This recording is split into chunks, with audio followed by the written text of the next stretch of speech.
طبيعي ان الانسان اول ما يبدا يعيش على هذا الكوكب يبدا ان هو يشوف الحيوانات الاول، لانها كده كده عايشه معاه على البر. بعد كده يبدا يشوف الاسماك اللي طالعه من البحر، فيبدا يشبه الاسماك ديت باسامي الحيوانات اللي هو اصلا عارفها من الاول. يعني مثلا السمكه دي شبه الحصان، دي شبه الكلب، دي شبه الجمل. وده طبعا طبيعي جدا بالنسبه لناس عاديين زينا مش باحثين في المجال دوت ومش متخصصين في الاحياء. لكن الغريب في الموضوع ان بعض الاسماء العلميه لبعض الانواع من الاسماك هي كمان اتنسبت لاسماء حيوانات، بمعنى ان في بعض الانواع من الاسماك هي كمان اسمها العلمي على اسم اقرب حيوان شبهها. بسم الله والصلاه والسلام على رسول الله. اهلا بكم في قناه السمك في اسكندريه، معاكم عمرو ابو الوفا. والنهارده ان شاء الله مجمع لكم اسماء الاسماك اللي في البحر المتوسط اللي على اسم حيوانات، سواء علميا او شعبيا، يعني بالنسبه للشعب السكندري بتاعنا.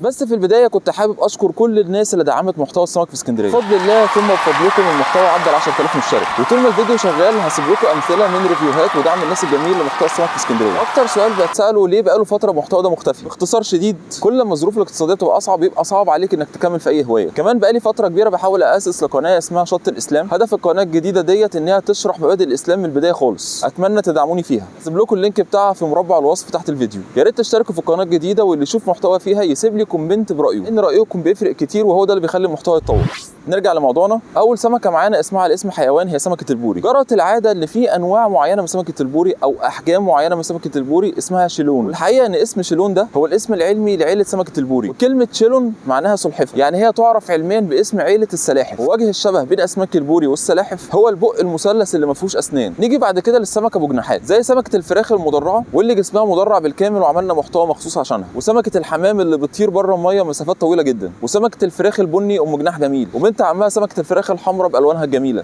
واخيرا سمكه الفراخ ام راس مدرعه، والبعض يطلق عليها اسم سمكه اليمامه لان وشها وعينيها شبه اليمامه، ودي لسه هنتكلم عنها المره الجايه ان شاء الله. ناخد واحده بقى تشابه اسماء. بالنسبه لنا في اسكندريه لما اجي اقول لك سمكه الارنب هيجي في دماغك السمكه دي، ودي سميناها سمكه الارنب لان عينيها شبه الارنب واسنانها كمان شبه سنان الارنب. لكن علميا عيله اسماك الارنب هي العيله اللي بتضم سمكه البطاطا وسمكه الفنش، وانت لو بصيت على مناخيرهم من قدام هتلاقي فعلا مناخيرهم شبه مناخير الارنب. السمكه اللي بعد كده هي سمكه الحمار الوحشي، او بالتحديد سمكه الانش زبرة، وطبعا لان جسمها مخطط زي الحمار الوحشي. بس على مستوى العالم لو عملت سيرش هتلاقي انواع كتيره اسمها كده في بلاد تانية وهي احق بالاسم ده. السمكه اللي معانا بعد كده هي سمكه الكلب، وسموها كده لان ريحتها مش كويسه، حتى في صيادين بيسموها سمكه ابو الفضلات بس بالعاميه طبعا. نيجي بعد كده لسمكه عيلتها معروفه علميا باسم عيله الافاعي، ودي بتضم اسماك البلامه بانواعها اللي كنا اتكلمنا عنها قبل كده، وتم تشبيهها بالافاعي لان ما عندهاش مثانه هوائيه، بالتالي بتمشي على الرمله بتاعت قاع الميه اكنها تعبان وبتمشي بالحركه دي كده، كمان لان الشوكه اللي على ظهرها فيها سم. اما الافاعي بالنسبه لنا في اسكندريه اللي هي بنقول عليها حنشان، يعني اشهرهم 3 انواع، ولهم وافضلهم في الاكل وهو بيسموه كوارع البحر، والكيلو بتاعه عدى 500 جنيه دلوقتي. هو الحنش الاخضر اللي بيعيش نص حياته في الميه العذبه والنص الثاني في الميه المالحه. النوع الثاني مشهور هو الاكثر شراسه،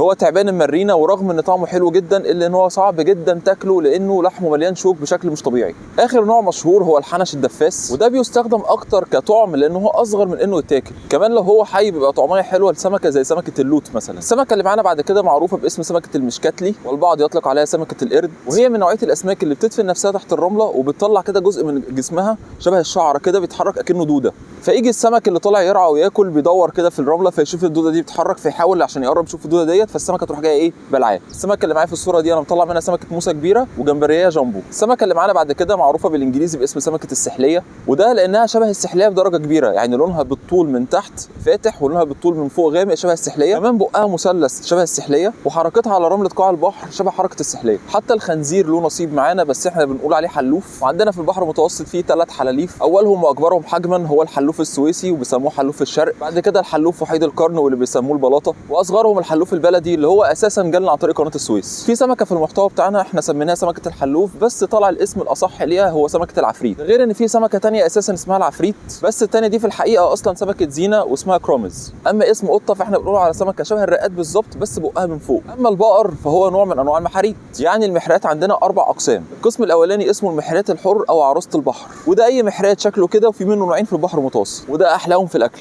واي محرات شكله كده بيسموه المحرات الرعاب وده لحمه رديء. واي محرات شبه كده بيسموه بقره وده بيكون لحمه حلو لو طازه. اما لو محرات صغير وشبه كده فمحدش بيشغل دماغه بتسميته. السمكه اللي معانا بعد كده هي من عيله معروفه علميا باسم عيله السناجب، وده بسبب العين اللي شبه عين السنجاب بشكل كبير. الحقيقه ان السنجاب اللي معانا في الصوره دوت ليه نصيب الاسد في اسماء الاسماك في اسكندريه. هتلاقي السمكه دي اسمها جحا او كحايه او ياسمينه او كور، وممكن كمان تلاقي اسماء ثانيه ليها. وعلى ذكر الاسد ما ننساش طبعا سمكه الاسد، وسموها سمكه الاسد لان زعنفها كتير شبه اللبده بتاعت الاسد، بس الاسم الشائع ليها في اسكندريه هو سمكه الديوك، وهي اساسا علميا من عيله اسماك العقرب، واللي بتضم السمكتين المعروفين باسم الاسكوربو الاحمر والاسكوربو الاسود. ناخد بالنا ان تسميه العقرب دي بالذات بتختلف من بلد لبلد، فانت لو بتشوفني من بره مصر اختلف معايا بس بلاش تكرهني. ده طبعا غير العقرب اللي هو اصلا من السمكه وفيه شبه شويه من الجمبري، وغير جراد الميه العذبه. كفايه انواع خطيره بقى ونرجع للانواع المسالمه. معانا سمكه الحصان، واللي بنقول عليها في اسكندريه سمكه اللمبوكه او الهمبوكه، ولها اسماء كتير جدا. في العيله معروفه علميا باسم عيله اسماك الجدي، وهي انواع من الاسماك عندها دقن تحت بقها